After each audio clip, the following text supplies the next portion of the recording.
Jumala mõte pühamu jaoks oli elada oma rahva hulgas, kuid eksisteeris ka patuprobleem.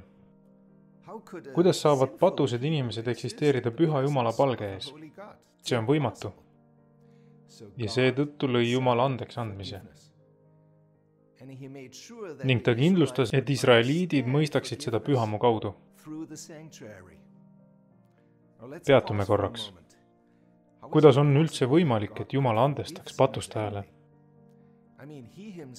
Oli ta ju ise iisraellastele käske andes öelnud, et kohtumõistjad vabastaksid süüst süütud ja mõistaksid hukka süüdlased. Ja kui nad seda tegid, siis see oli õige. Kuid Jumal ise ei järgi seda reeglit. Sest kui tema vabastaks süüdlase süüst, siis oleks see probleem. Iisraellaste süsteemis, kui kohtumõistja vabastas süüdlase süüst, siis võttis ta süü enda peale. Näeme seda Tekoa naise loos, 2. Saamueli 14. peatükis. Seega, kui Jumal vabastab meid patustajaid süüst, siis ta võtab meie süü enda peale. Ta peab selle enda peale võtma, et ta võiks andestada.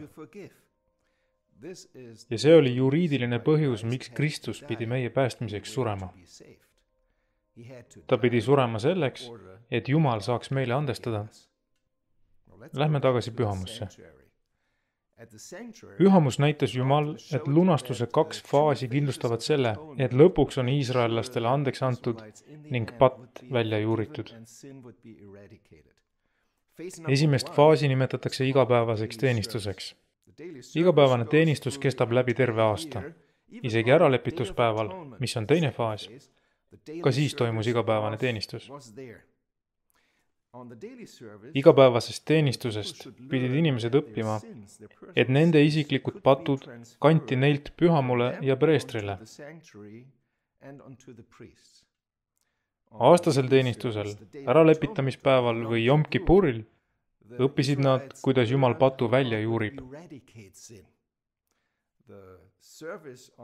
Läbi selle päeva illustreeriva teenistuse tegi Jumal selgeks, kuidas lõpuks ei ole enam pattu. Ja kuidas saab selgeks, et kõik tema tehtud otsused on olnud õiged ja õiglased. Sel nädalal keskendume igapäevasele teenistusele. Igapäevane teenistus näitas iisraellastele, et lunastus oli pidevalt kättesaadav. See oli kättesaadav, sest pühamus kestis teenistus pidevalt. Toodi hommikusi ja õhtuseid ohvreid või küünlaajal esimeses ruumis, mis põles alati, või vaateleivad, mis samuti olid pühamus, või suitsutusohvri altar, kus samuti igapäevaselt ohverdati. Ja iisraellased teadsid, et kui nad patustasid, oli pühamuslunastus alati kättesaadav, nii-öelda 24 tundi päevas, 7 päeva nädalas. Kuid pühamuteenistuse südames oli isiklike pattude eest toodav patuohver. Ja see illustreeris täpselt, kuidas Jumal võttis iisraellaste süü enda peale ja nemad said vabaks. Luba mul seda illustreerida järgnevalt. Siin on kõige püham paik ja siin püha paik. Hetkel on tähtsad suitsutusohvri altar ning põletusohvri altar siin. Iisraellane tõi ohvri, looma. Loeme sellest 3. Moosese 4. peatükist. Ohverdaja pidi ohvrilooma ise tapma. Ja nii palju sai teha tema ise. Kõigepealt pidi ta panema käe looma peale, et kanda üle patt, mille eest loom ohverdatakse, ja siis ta pidi looma tapma. Aga siis võttis üle preester. Preester valas vere põletusohvri altari juurde ja määris seda altari sarvedele. Või kui tegemist oli rahva või preestri ohvriga, kes rahvast esindas, siis viis ta vere pühasse paika ja määris seda suitsutusohvri altari sarvedele.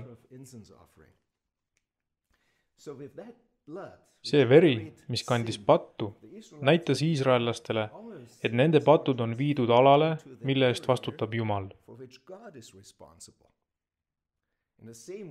Sarnaselt nende ohvrite puhul, mille veri jäi põletusohvri juurde, pidi preester sööma ohvri liha ja vastavalt 3. Moosese 10. peatüki 17. salmile pidi preester liha sööma selleks, et kanda iisraellaste patte. Selline on sõnasõnaline tõlge. Meie piiblites on seal tavaliselt kirjas, et meie patud võetakse ära või andestatakse. Aga mõte on selles, et preester kannab need ära, nii et ohverdajale andestatakse. Nende kahe sümboolse teo kaudu sai see, kes ohverdas, süüst vabaks. 3. Moosese 4. peatükk ütleb pärast seda ohvrit, et ta on süüst vabastatud ja talle antakse andeks. Ja loomulikult illustreerib see seda, mida tegi Jeesus meie eest.